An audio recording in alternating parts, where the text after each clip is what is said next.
Let's get ready to rumble!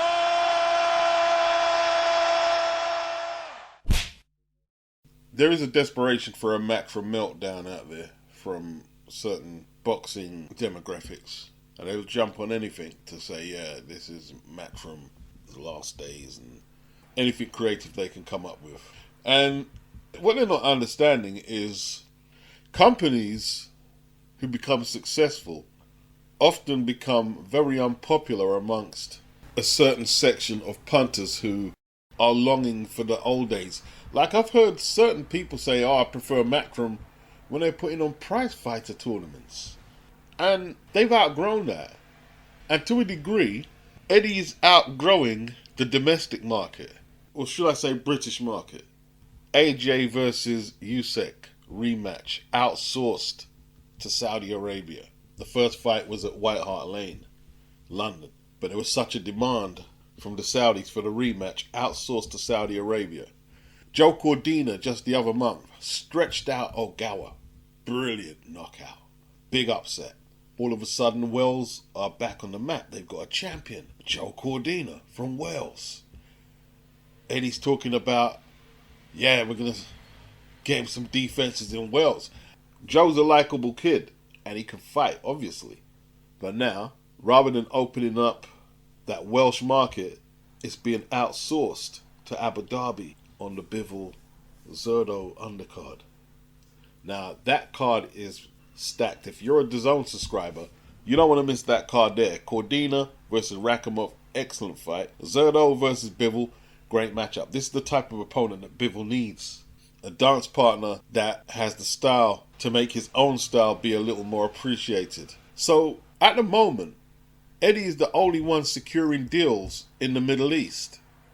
That may change with Usyk and Fury, that may change. But is he outsourcing the talent at the expense of the British market? The other question is, does that matter to Eddie now? And he's going to go wherever the bottom line is the strongest. Who's paying them site fees? The Middle East have got the boxing bug bad. And for Eddie to get the kind of money he's getting from them, he can't just put fluff on the undercards. Like I keep repeating, stop looking at these guys like they're just throwing money about, but they don't know what they're throwing it about for. No. They want the top draw of what Eddie has, and Rakhimov Cordina is good business. And Eddie has to provide his best talent to keep the Saudis, the Emirates satisfied. And that could be at the expense of the British market. And what's going to happen is, domestic fighters for them British and Commonwealth and European titles, they're going to get thrown in hard. They're going to get thrown in hard. There was another period like this for Matchroom. I think when AJ picked up titles and there was a whole load of world champions in Britain. And the focus obviously goes to them. Now, let's not get carried away. Cordina will be able to fight in Wales again if he can keep his belts. But let's say he beat Rakhimov. Let's say he beats him in style and becomes an attraction like another Joe from Wales, Joe Calzaghe, who done a great crowd against Kessler at the Millennium Stadium. You know, if Joe starts fighting in unifications, that's the route he could be going. Taking on a Shakur Stevenson at the Millennium. Huge nights. But more than likely, let's say if Joe does get to that level, unifications with Shakur, what's going to happen? You're going to get a ring from the Emirates. We have a bag for you and Joe Cordina and Shakur Stevenson. You want it? You know, like, it's going to be very disappointing for the Welsh fans. I hear some of them voicing their disapproval that Joe's first defense isn't at home. Callum Smith fought an IBF eliminator, which could have easily headlined at the Echo Arena. Instead, Callum, being a valuable commodity at Matchroom, is being used to fill out the Anthony Joshua card, which the Saudis paid a huge fee. So that's went the same way as Joe Cordina's fight that could have possibly headlined in Wales. So it doesn't so much hurt the British boxers, because if it's a Matchroom card in Saudi Arabia or Abu Dhabi, they're going to take British fighters out there, Matchroom fighters out there, to go on the card, and they'll have probably a few local fighters from Abu Dhabi on the card as well. It was ridiculous on the Anthony Joshua card. They had a local Saudi fighter fighting where the chief support was supposed to be before the main event, Usyk versus AJ. And I remember saying on the Hangout that, for me, this is messed up the flow of the card. This card isn't flowing right, putting him in there. But the site fees, Eddie has no choice but give concessions and let them put fighters on the card in time slots that they perhaps shouldn't be. Big business, people. Big business. Jose Zepeda, ranked number 1 by the IBF. Regis Prograis, ranked number 2. He'll get a smaller cut from the pot. They'll be contesting the vacant IBF title, and these new upstarts, well, I'm saying new, they've been around for a little while. MARVNATION have bid $2.4 million for the fight. I'm just not understanding a few things. Jose Zepeda is a Bob Arum fighter. There's bids from Zanfa, Probellum, who supposedly are Regis Prograis' promoter. How did you end up there? They bid around $1 million. Dan Raphael is delighting in telling us that MARVNATION have dramatically overpaid, but we don't really care. We're going to get to see the fight. But yeah, where's the top rank bid? Or Bob just said nah. Second, how are you going to bid 2.4 with no broadcaster? You going to put this on the Fight Network? You better do an escrow check on this one though, because neither Zepeda or Prograis have a history of doing big numbers, pay-per-view or anything like that. And this MARVNATION doesn't have neither Prograis' or Zepeda's signature. You don't have no options on their next fight or what they do with the belt. The Anthony Joshua comeback, Eddie Hearn is talking about December. Manchester Arena, O2 Arena are possible venues. Top 15 opponent. There were names Eddie Hearn said: Otto Wallin, Zhilei Zhang, who many thought beat Filip Hrgovic in that eliminator. All good comeback fights, in my opinion. And then they were going to go for a stadium fight after that. Dillian Whyte in a stadium fight. That all depends to me. Dillian is going to need a top 15 opponent himself and win that in style to establish his credentials again. And even then, I'm not sure if the rematch is a stadium fight, to be honest. And even then, it will all depend how they both look on their comeback fights. Maybe the next 2 Joshua fights should be in an O2 Manchester Arena type venue. Then go for the stadium fight. The Wallin fight could be tricky. He's a southpaw, but AJ has been training quite a lot for a southpaw in his last 2 against Usyk.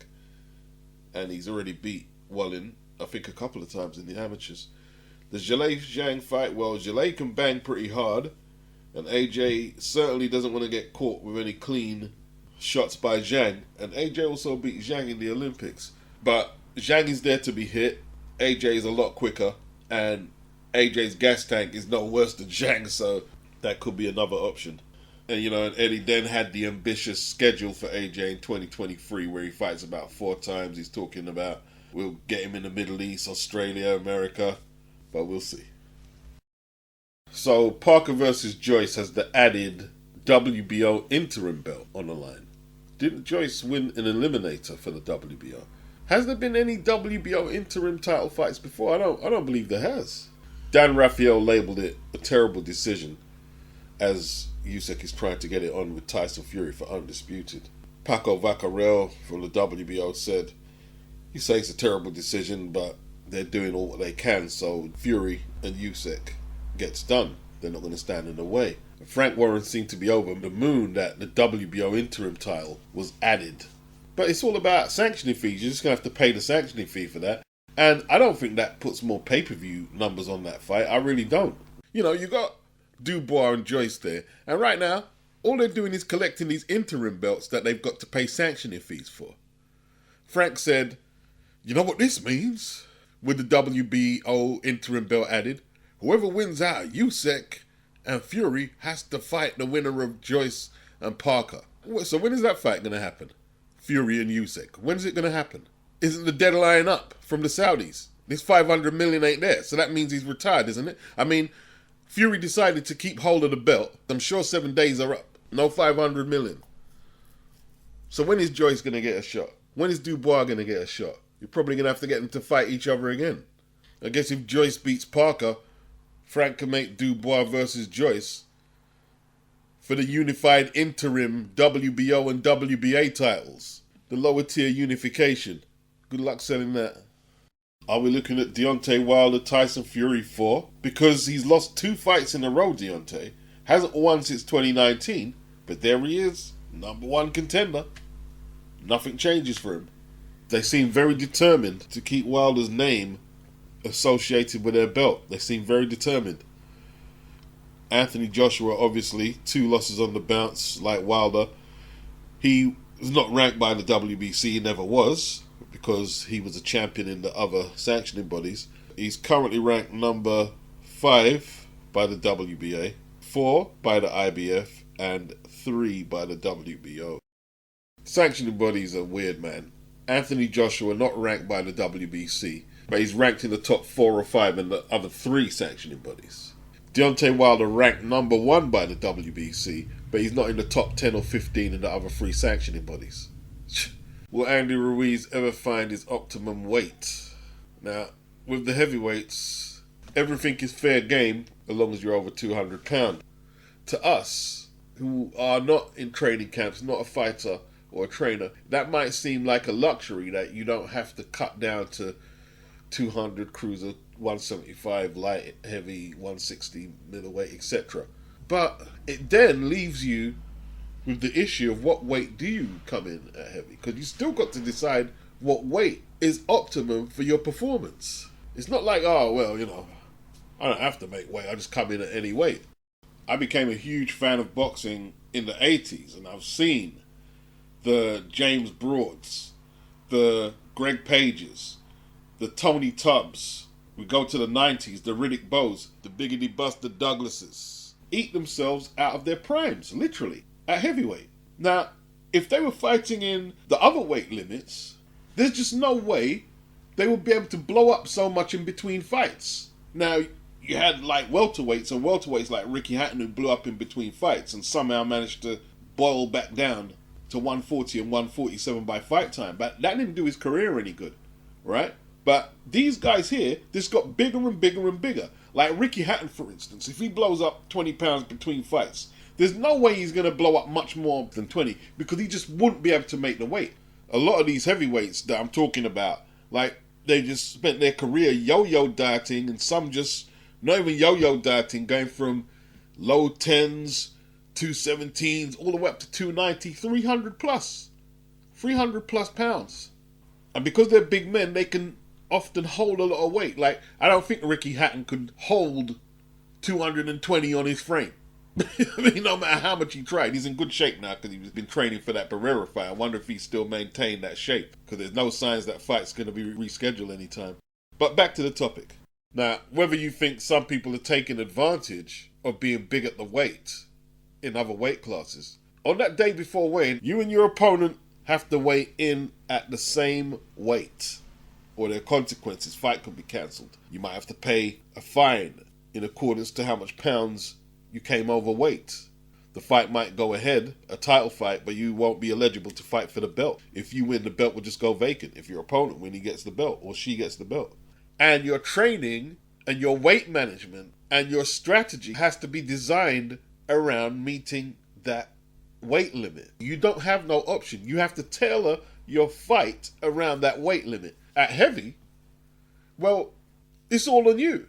If you come in too light for a fight, you might get bullied all around the place. You might not be strong enough. You come in too heavy, you might be too slow. We see Andy Ruiz coming at 280 plus in the AJ rematch. He came in 265 in the first fight, where he won. 280, AJ cleaned him up on points. He came in at 256 for the Areola fight. He won, but some were pointing to the possibility that his punch resistance could be on the decline, getting floored by Areola. And maybe Andy and his team are saying that he came in too light for that fight because he's around 265, he says. 260, 265. Although we have no official number until they weigh in tomorrow, him and Luis Ortiz.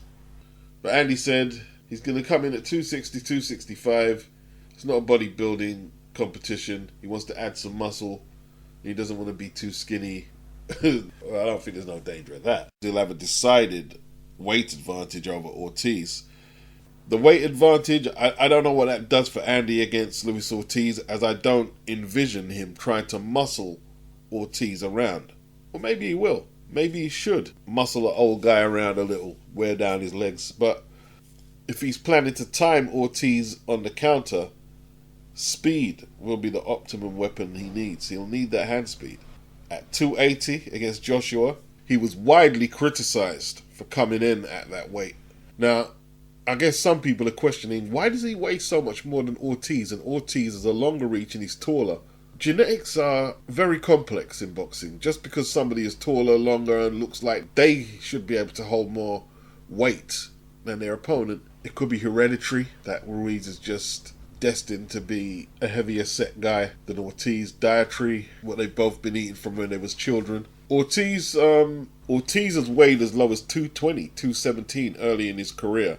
In the last 6 years, he's been getting into the 240s. So it's hard to envision him, an aging fighter, coming in any less than 240. His last two fights has been 240, 241, 246. I think 246 against Charles Martin, where he really did look slow. I've already picked Andy Ruiz, and I'm going to stick with it on points. Ortiz said he wants to put Andy to sleep, knock him out. But I'm not sure if either man knocks either out. I'm not sure about that. Joe Gallagher, on his boxing social interview, said that Eddie Hearn basically delivered Callum Smith and Callum's belts to Canelo. They were given 4 weeks to prepare, and Callum had an ear infection. They couldn't get sparring partners due to the COVID restrictions. So Joe said, "You got the Ring Magazine belt. Tell them to cancel the fight until February." He said Canelo's people said that he's getting married in February, but he fought Yildirim shortly after that. He didn't get married until April or something like that. And Joe said, "Oh, it's a lie. It was a lie, wasn't it?" I said, well, come on, Joe. And he's blaming Eddie Hearn. He's blaming Eddie Hearn. But what Joe's not looking at is Callum left you. He didn't leave Eddie. Now, Eddie ain't perfect, but it's about weighing up the negatives and the positives. Do the negatives outweigh the positive? No. Like Joe pointed out that Callum was on the AJ Ruiz bill, where he knocked out Endan at MSG, and Joe was saying, oh, what a proud moment it was for him. In fact, Callum's been on about 3 AJ bills, which he's been paid very handsomely for, and I'm sure Joe got a nice paycheck for the Endan fight at MSG. Callum fought on both AJ Usyk undercards. In fact, every time Callum fights on the AJ undercard, AJ gets beat. But look, if everything was roses with you and Callum, why did Callum leave you to go to Buddy McGirt? Why is he still with Eddie Hearn? Because Eddie has provided him with massive opportunities. And he hasn't once said, Joe hasn't once said that Callum didn't want to take the fight against Canelo. He hasn't once said that. And he never would. Callum wanted the fight. Callum thought he could win. Callum is the bigger man. Callum weighed up the pros and cons and went for it. No, it's not ideal 4 weeks preparation for the pound for pound best. But how much preparation did Andy Ruiz have to beat Joshua? And you can say, well, Joshua isn't on Canelo's level. That's fair enough, but Joshua isn't no slouch as a heavyweight. And Andy would have took that 4 weeks notice whether it was Tyson Fury, Joshua, Deontay Wilder, or anybody, because he's getting a shot at the title. Bone Crusher Smith came in at very late notice, probably later notice than Andy or Callum, to fight Tim Witherspoon for the WBA title, and he took it. 3 knockdown rule, and he was champion. Joe is complaining that Eddie delivered him a massive fight against the pound for pound best in the sport. You're complaining. And now Callum's at light heavy with Buddy McGirt punching like the white Bob Foster. Appears to be very happy with his career. Why didn't he leave Eddie? If Eddie done him so bad, why didn't he leave Eddie?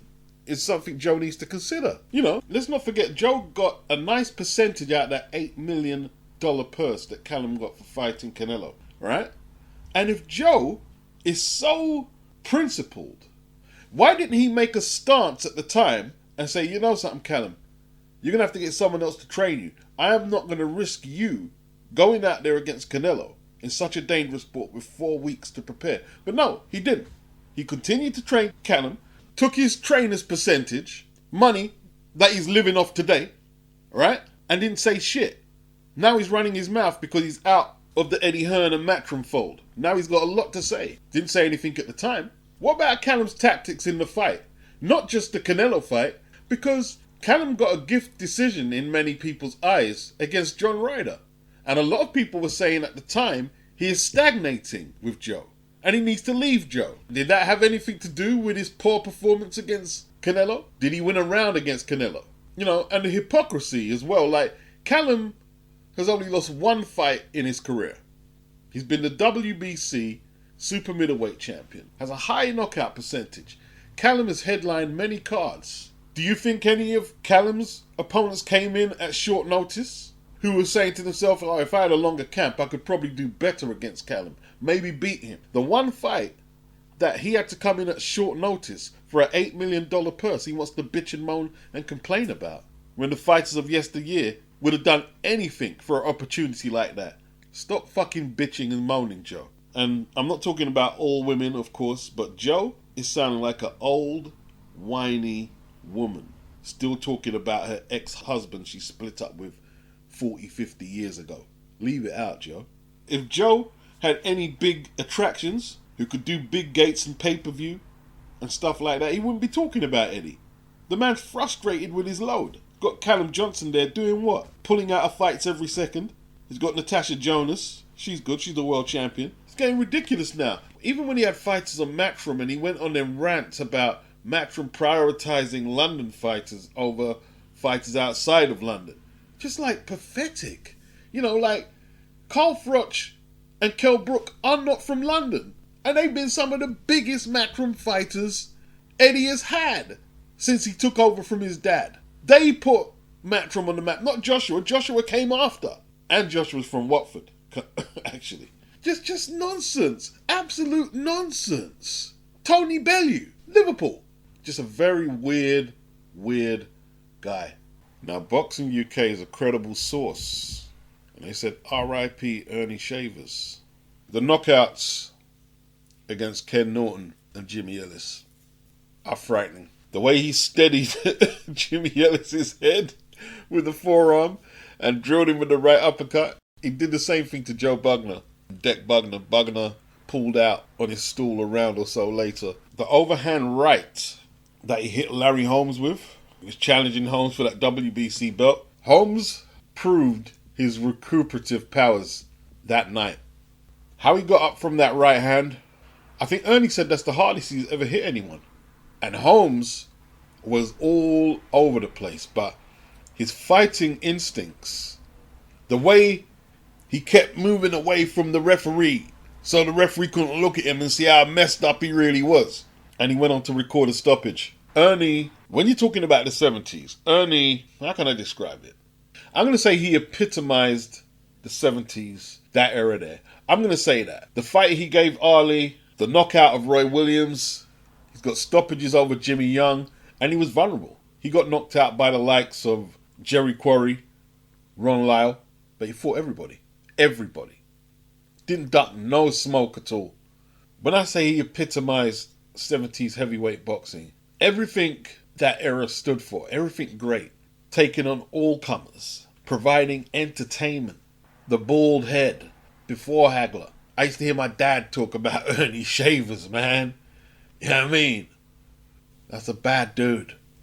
A bad dude. 68 knockouts. James Quick Tillis said Mike Tyson punched like a sissy compared to Ernie Shavers. Punched like a sissy. I believe he's been living in England since the 90s, perhaps. I don't know if he went back across the pond. The old British boxing fraternity, they love all of them 70s heavyweights. They always get invited to do them dinner shows and they can get a little money from that. We've lost Ken Norton, we've lost Ali, George Foreman's still there, Frazier's gone, Jerry Quarry's gone. We still got George Chuvalo. Ron Lyle, he passed away, didn't he? Remember that great fight he had with George Foreman? But yo, champ, even though you never won the title, rest in peace, champ. Rest in peace. Ernie, why I say he epitomizes that era. Ernie was one of them dudes who, even if you weren't a hardcore boxing fan, you knew Ernie Shavers. You knew Ernie Shavers. Because more than likely when you saw him, he was in a great fight, which you wouldn't have to be a hardcore fan to recognize what you're seeing. He'd be in a great fight, maybe getting beaten, but more than likely knocking someone the F out really bad. Bald head, muscular, always came to fight, always on the front foot. I caught up with that era. I was too young in the 70s to follow that great era of heavyweight boxing, but I caught it up in the 80s. I caught it up, man. And these guys weren't bragging about being no A-side and I sell more than you and all this and that. They got in there and did it, bruh. And did what they were paid to do. They were entertainers without social media followers and all that. They were entertainers. Earnie just had that God-given gift of power. I'm not going to say he's the hardest puncher ever, because there's other people who could dispute that. But I certainly ain't going to tell you that anyone hit harder than Earnie either. Certainly ain't going to do that. How he won the Roy Williams fight, Lord knows. These two men nearly killed each other in that ring. You'll never see nothing like that. You see Rocky and them boxing films, they couldn't choreograph anything like a fight like that. They just couldn't do it. You couldn't do it. You'd be saying, oh, you can't do that. No one's going to believe that in a fight like that. Yeah, they did. Yeah, they did. Unbelievable characters. Unbelievable characters. Him, Lyle, Ali, Frazier, Norton, Foreman, Jerry Quarry, Chavallo. Even the NABF title fights, kick ass. Kick ass compared to what you're seeing from the sanctioned belt fights you see today. Now, obviously, you can't dismiss the history of the sport, but the 70s heavyweight division is arguably the most important era of boxing, because it birthed what we know today as the super fight. It birthed it with Ali and Frazier, huge purses, huge closed circuit TV numbers, star-studded events. They took it to another level. Showmanship, household names, great fights, and Earnie repped to the fullest in that era. To arguably the hardest hitting, not heavyweight, yeah, if he's the hardest hitting heavyweight, that makes him what? The hardest hitting boxer in the history of the sport, if that's what is being said. Mr. Moneybags is back with bands in this bitch. Hopping down the block, selling grams off the zip. Ain't nothing changed, bitch, we still on the A. Gon' fuck with the team, bitch, I kill for the A. Keep it real with the A, I'm for real with it, man. Play your cards right and we gon' deal with you, man. Baby looking at me, say she fuck with me the long way. Bands in my pockets and they only fit the long way. 6 for a half, give me 12 for the 24. 12 for the 24. Tryna get them gone, so the plug send me 20 more. Take all of my bros and go crazy in the Louis store. Craving Benny Hines, so I pull up with a dime. Hop up with a shine like the whole world mine. 40 on my waist, you can tell cause I'm holding it. Y'all money short, I can tell cause you're folding it. Hey, day out here making power moves, get them bands up, cause you know the bag coming soon. If a nigga try to play, call the goons, tell them niggas bring the tools, cause these lame niggas stupid.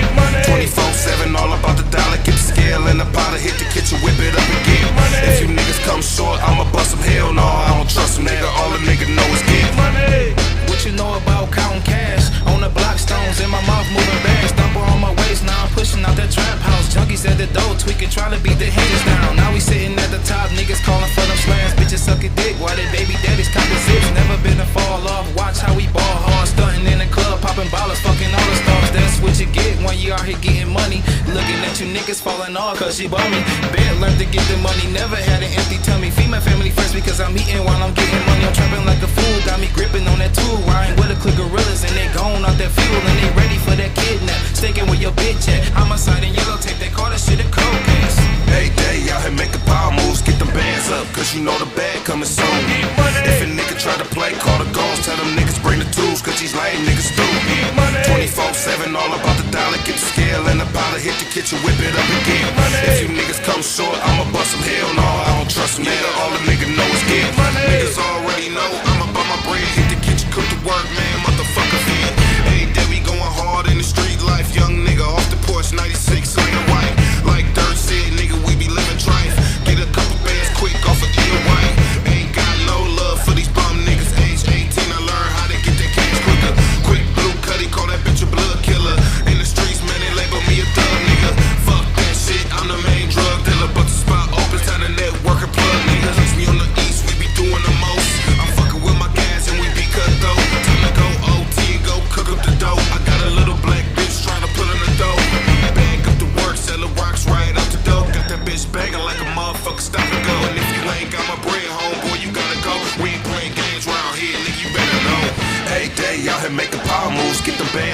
cause you know the bag coming soon.